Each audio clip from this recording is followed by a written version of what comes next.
Bonjour à tous, aujourd'hui dans cette vidéo je vous propose de vous apprendre à mettre sous forme trigonométrique. C'est quelque chose de très important. On va faire ça en 4 étapes. Et pour ça j'ai choisi un complexe 15 demi moins 5 racine de 3 sur 2 fois i. Comme ça, un complexe avec des calculs qui ne sont pas si évidents que cela. Donc première étape, eh bien, c'est calculer, on va toujours commencer par là, calculer module du complexe, c'est-à-dire module de z. Alors, module de z ici, c'est donc le module de 15 demi moins 5 racine de 3 sur 2i. Alors, il y a deux façons de faire ceci. La première, c'est en appliquant vraiment les formules sans réfléchir. Donc, le module, c'est la racine carrée de la somme de la partie réelle au carré, donc 15 demi au carré, plus la partie imaginaire au carré, moins 5 racine de 3 sur 2 au carré. Alors, ça peut paraître parfois long, et ça l'est, donc il faut faire très attention.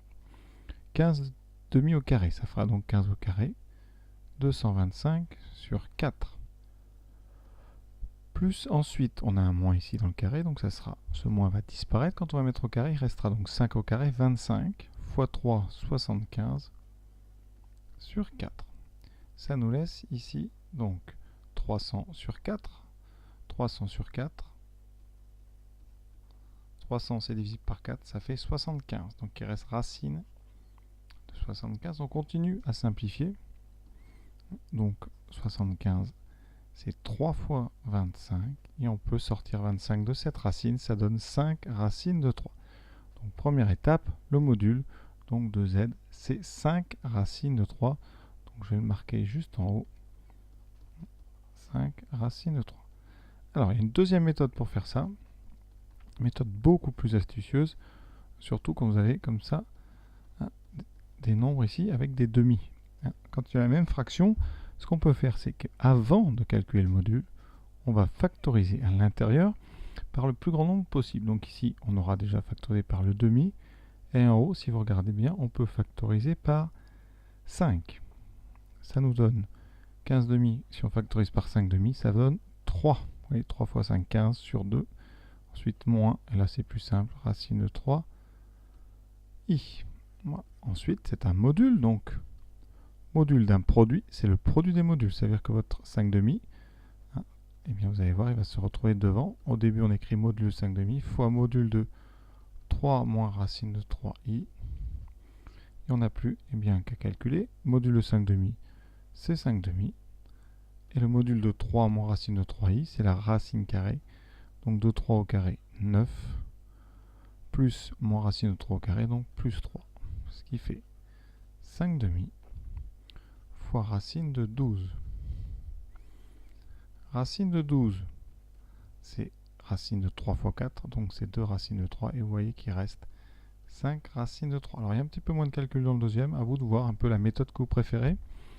Alors cette factorisation ici par 5 demi, elle peut être très utile dans des cas vraiment divers et variés. Donc là, on va partir maintenant sur l'étape 2. Donc on revient, on a trouvé module égale 5 racines de 3. Deuxième étape, on va factoriser z par son module. Donc on écrit, on factorise z par module de z. Ça nous donne donc z est égal à donc 5 racines de 3 facteur de quoi? Donc ici, factoriser par 5 racines de 3, c'est loin d'être évident. Vous aviez 15 demi, donc ça va faire 15 demi moins 5 racines de 3 sur 2i divisé par 5 racines de 3. Quand on factorise par un réel, et on divise tout le monde par ce réel. En tout cas, ça nous donne donc 5 racines de 3 fois alors 15 demi divisé par 5 racines de 3. Donc 15 demi divisé par ça, ça fait 15 sur 2 fois 5 racines de 3, moins 5 racines de 3i sur 2 fois 5 racines de 3. Pour ceux qui ont un petit peu de mal, on aura 15 demi divisé par 5 racines de 3. Et le 5 racines de 3, eh bien ça nous donne donc 15 demi fois 1 sur 5 racines de 3. Et vous voyez que le 2 et le 5 racines de 3 sont au même étage au dénominateur. Ensuite, on simplifie. Ça donne 5 racines de 3 que multiplie, alors ici par 15. Donc on simplifie par 5, ça donnera 3. Donc 3 sur 2 racine de 3. Moins ici, donc racine de 3 s'annule, le 5 aussi, moins I sur 2. Et on va simplifier la deuxième ici. On va multiplier en haut et en bas par racine de 3. Et vous voyez qu'il nous laisse, il nous reste donc 5 racines de 3 fois, donc ici 3 racines de 3 sur 2 fois 3. Donc il reste racine de 3 sur 2, moins I sur 2. Donc voilà notre deuxième étape. Troisième étape, ça va être de trouver l'argument du complexe qui est entre parenthèses. Ce complexe, il y a une particularité qui est liée à la méthode. Ce complexe a pour module 1.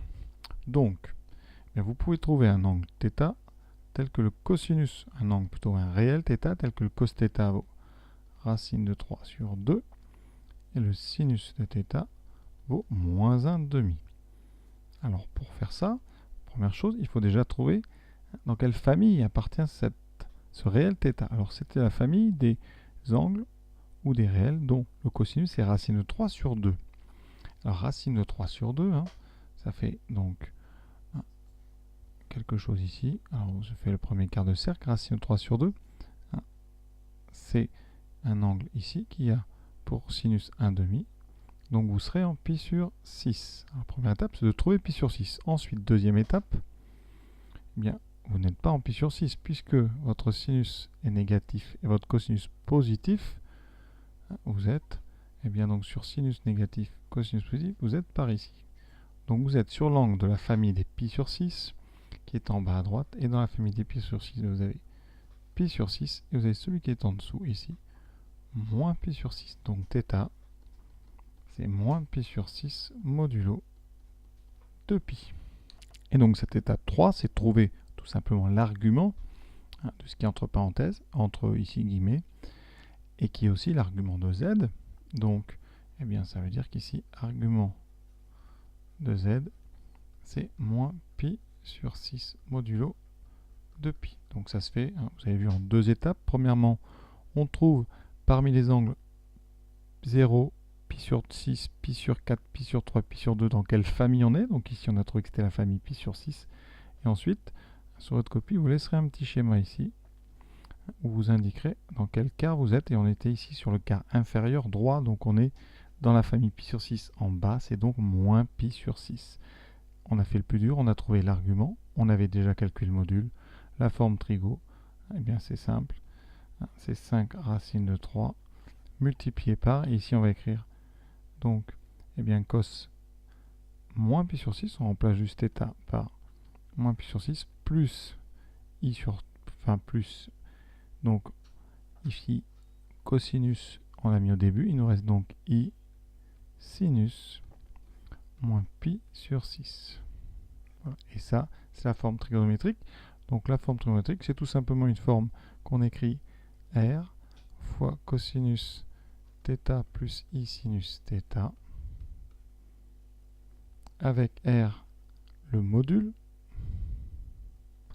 et θ un argument. Alors, je mets un argument parce que modulo 2pi, vous pouvez en donner une infinité. Et ici, R, c'est le module, donc c'est module de Z. Donc voilà un premier exemple. Vous voyez, 4 étapes. On va en faire un deuxième et on pourra s'arrêter là. Comme deuxième complexe, je vous propose moins 2 plus 2i. Alors, première remarque, si on doit placer ce complexe, on peut tout de suite savoir dans quel cadran on est. Ici, moins 2 plus 2, donc on est à gauche en haut. Donc vous serez dans la zone ici, cadran supérieur gauche. Première étape. Ici, vraiment, on est là pour apprendre. On calcule le module. Module donc de moins 2 plus 2i. Vous voyez ici, c'est beaucoup plus facile. Ça fait racine carrée de, donc moins 2 au carré, donc 4, plus 2 au carré, 4, racine de 8, qui vaut 2 racines de 2. Ensuite, donc ça, c'est notre première étape. Module de z égale 2 racines de 2. Deuxième étape, on factorise z par 2 racines de 2. Ce qui revient à tout diviser. Donc la partie réelle par 2 racines de 2 et la partie ici avec lui par 2 racines de 2. Ensuite, on simplifie. Toujours un petit travail de simplification qui n'est pas le plus facile. On simplifie par 2, il reste moins 1 sur racine de 2 plus i sur racine de 2. Voilà notre deuxième étape. Troisième étape. Et maintenant, on regarde le complexe ici qui est entre parenthèses. À cause de cette méthode, ou grâce à cette méthode, ce complexe ici, il a pour module 1. Ça veut dire qu'on peut trouver un angle θ tel que le cosinus de θ, un angle orienté évidemment, ici, tel que le cos c'est moins 1 sur racine de 2, et le sinus 1 sur racine de 2. Alors là, on va regarder. 1 sur racine de 2, je vous rappelle que c'est aussi racine de 2 sur 2. Vous le connaissez plutôt sous cette forme. On est dans les familles pi sur 4. Et on a dit tout à l'heure, vous êtes en haut, à gauche, donc dans la famille pi sur 4. En bas, vous avez moins pi sur 4. Ici, à gauche, vous avez 3 pi sur 4. C'est-à-dire pi moins pi sur 4. Donc θ, eh bien c'est 3 pi sur 4 modulo de pi. Ça veut dire que vous avez trouvé votre argument et on conclut. Donc z, c'est donc son module multiplié par cosinus 3 pi sur 4 qui est bien négatif plus i sinus 3 pi sur 4 qui est bien positif égale à racine de 2 sur 2 et on ferme la parenthèse évidemment. Vous voyez, rien de difficile. Voilà, je vous invite évidemment à faire des tonnes d'exercices. À bientôt.